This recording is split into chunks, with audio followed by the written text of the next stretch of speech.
Mesdames, messieurs, bonsoir. Dans ce journal, nous revenons sur les accidents de travail. Comment les éviter et quelles sont les démarches à suivre en cas d'accident de travail.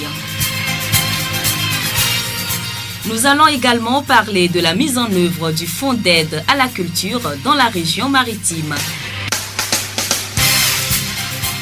La GIZ a initié un nouveau projet pour soutenir la lutte contre le déboisement et la dégradation des forêts au Togo.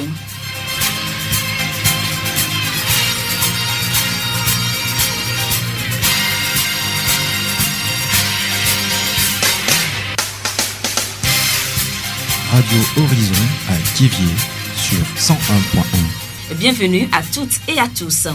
5 morts et 1 blessé grave, c'est le bilan de l'explosion accidentelle survenue mardi dans une cimenterie de la société Wassem à Tabligbo, localité située à 40 km de Thiéviers. Un ressortissant indien qui travaille pour Wassem se trouve également parmi les victimes.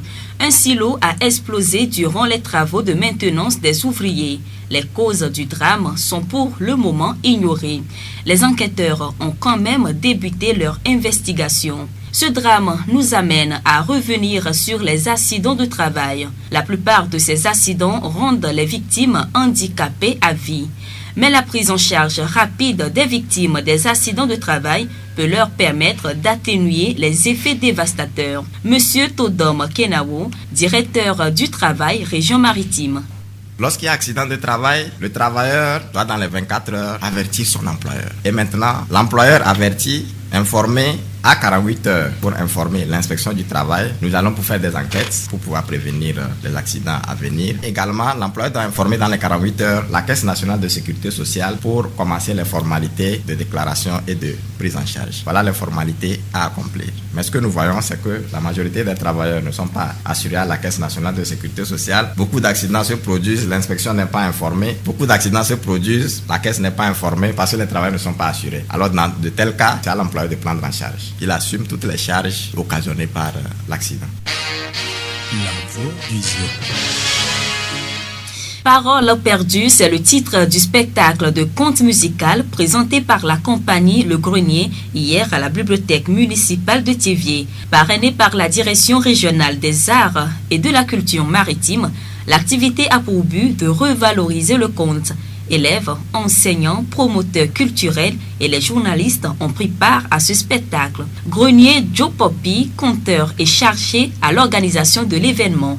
C'est dans le souci de redonner vie à la parole. C'est ça qui nous a poussé à organiser ce spectacle. Ça nous a été un grand plaisir de voir ce grand nombre parce que on n'attendait pas ce nombre de personnes, d'enfants, y compris les âgés, à ce spectacle. Paroles perdues, un spectacle très applaudi par les spectateurs. Écoutons un extrait de l'ambiance.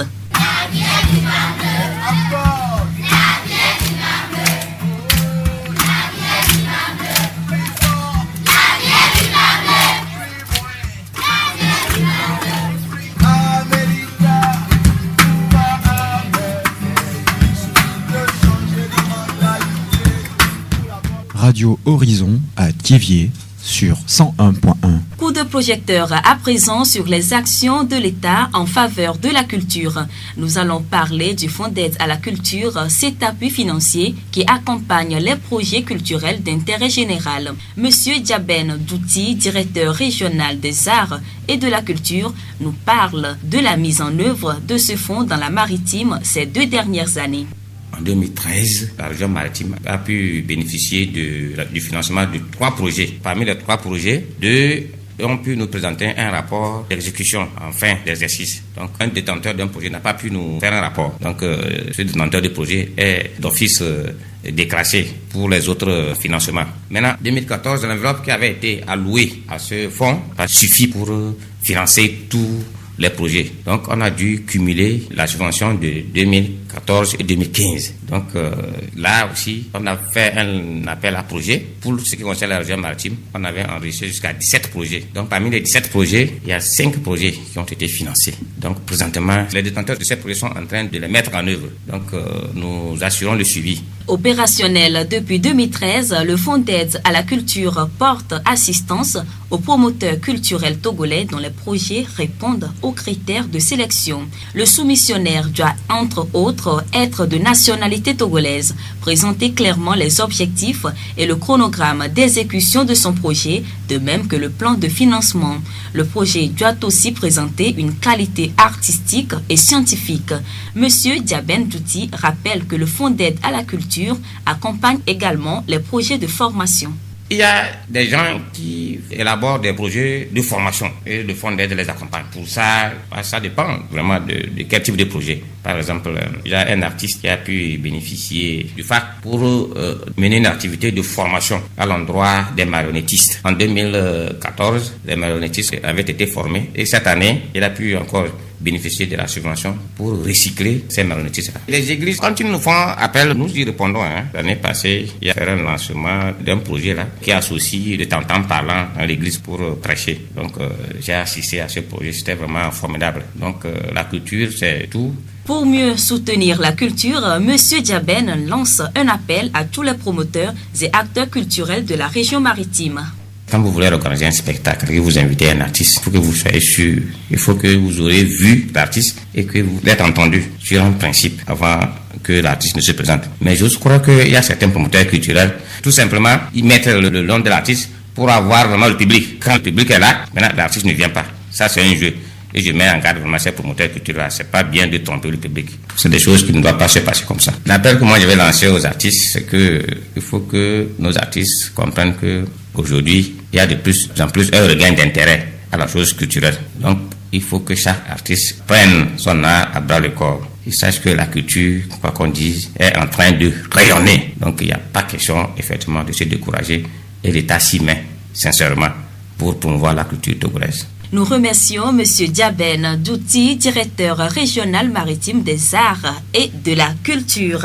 La voix du Zio. Après ces programmes décentralisation et bonne gouvernance PRODEG, formation professionnelle et emploi des jeunes Profopej et le programme développement rural et agriculture PRODRA, l'agence de développement allemand GIZ présente le programme d'appui à la réduction des émissions liées au déboisement, à la dégradation et la réhabilitation des forêts au Togo. Le PRORED vient appuyer la mise en œuvre du programme chargé de la réduction des émissions liées au déboisement et à la dégradation des forêts RED+ au Togo. Andrea Schlinbecker, chef du programme de l'équipe de GIZ PRORED au Togo.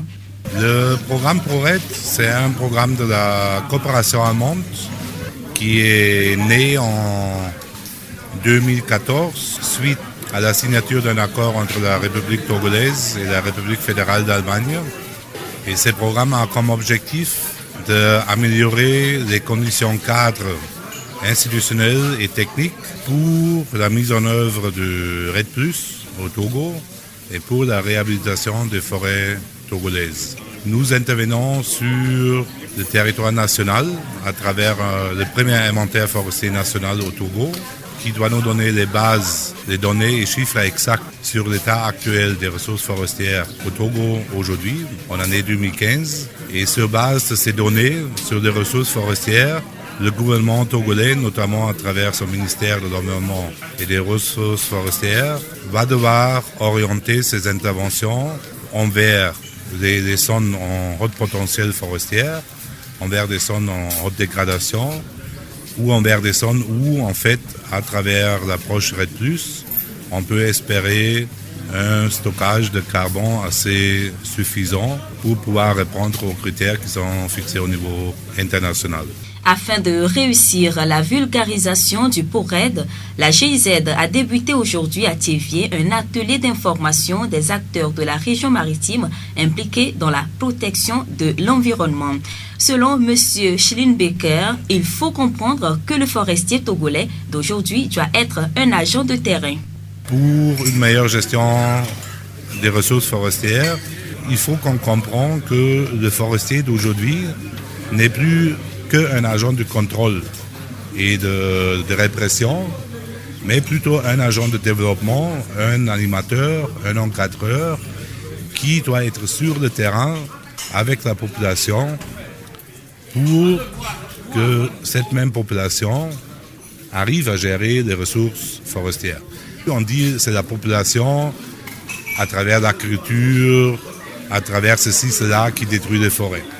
Bon, qu'est-ce qu'on leur propose comme alternative aujourd'hui? On va quand même pas leur proposer d'aller lire un programme national et de décortiquer dans ces documents comment il faut faire. Là, il faut aller sur le terrain, il faut les encadrer, il faut faire une passation des compétences, des pouvoirs, des formations, pour que demain, le forestier togolais est à côté de cette population, pour les conseiller, les encadrer et pour recueillir les informations nécessaires pour alimenter un système national sur l'état des ressources forestières, par exemple. Radio Horizon, la voix du Zion. L'église Le Corps du Christ de la région maritime organise dimanche 5 juillet 2015 une soirée de célébration de Dieu au stade Dr Kaolo. Cette action vise à rendre grâce au Dieu Tout-Puissant pour sa protection pendant la période électorale au Togo. Révérend Nyasewoun Dovi est le représentant de l'église Corps du Christ de la région maritime. Pour lui, les chrétiens doivent être reconnaissants à leur Dieu afin que ce dernier puisse leur accorder plus de bienfaits. Il s'agit précisément d'un culte d'action de grâce pour remercier le Seigneur d'avoir protégé le corps de Christ et toute la population du Togo, pour avoir organisé une élection apaisée. Nous avons aussi constaté qu'après les élections, il n'y a pas eu mention d'une seule goutte de sang versée. Et nous voulons remercier le Seigneur pour cette grâce qu'il a accordée au Togo. C'est purement apolitique ce programme. Bien sûr, l'Église a comme responsabilité de prier pour la paix dans le monde et plus particulièrement ici au Togo. Nous avons prié beaucoup bien avant le début des élections. Nous avons constaté que la main de Dieu s'est manifestée. Après les élections, nous ne pouvons pas oublier de remercier Dieu. Dieu n'aime pas les ingrats. Donc, nous avons cet impérieux devoir de nous rappeler de cette action de grâce-là envers lui. Ce que Dieu a fait, nous devons lui être reconnaissants avant d'espérer qu'il continue d'agir de manière à réaliser davantage des exploits pour le bien du pays.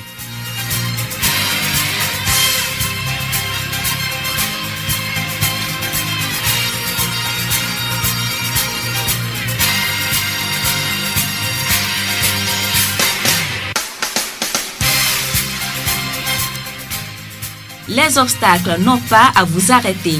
Si vous vous trouvez face à un mur, ne vous retournez pas et ne jetez pas l'éponge. Trouvez un moyen de franchir ou de le contourner. Citation de Michael Jordan, ancien basketteur professionnel. Fin de cette édition. Merci de l'avoir suivi. Nous remercions toute l'équipe de la rédaction.